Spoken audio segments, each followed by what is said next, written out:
اس کے پاس دودھ پلانے والیاں لائی گئیں، لیکن بچے نے کسی عورت کا دودھ نہ پیا۔ آخر وہ بچے کو اٹھا کر باہر لائے۔ اللہ آیت 12 میں فرماتے ہیں، اور ان کے پہنچنے سے پہلے ہم نے موسیٰ پر دائیوں کا دودھ حرام کر دیا تھا۔ جو عورت بھی آپ کو دودھ پلانے کی کوشش کرتی ناکام ہو جاتی۔ اب ظاہر ہے یہ رکاوٹ تو اللہ تعالیٰ کی طرف سے تھی، کوئی دودھ پلانے میں کامیاب ہو بھی کیسے سکتی تھی۔ ادھر موسیٰ علیہ السلام کی بہن دور کھڑی یہ سب دیکھ رہی تھی۔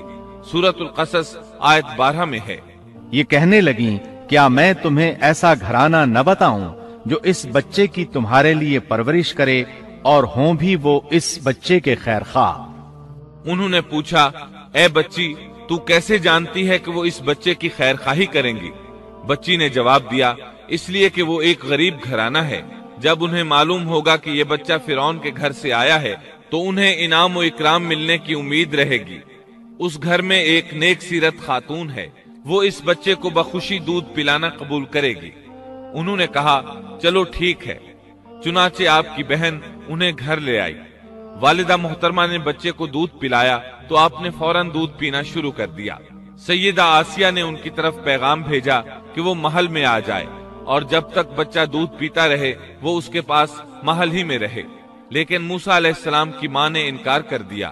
انہوں نے کہا، میرے اہل و عیال ہیں، میرے خاوند بھی ہیں، لہٰذا ان کے ہوتے ہوئے میں گھر نہیں چھوڑ سکتی۔ اب چونکہ بچے نے کسی اور کا دودھ پینا قبول نہیں کیا تھا، اس لیے وہ خود بچے کو لے کر آتے تھے۔ اس طرح موسیٰ علیہ السلام کی والدہ کا بے حد احترام ہونے لگا۔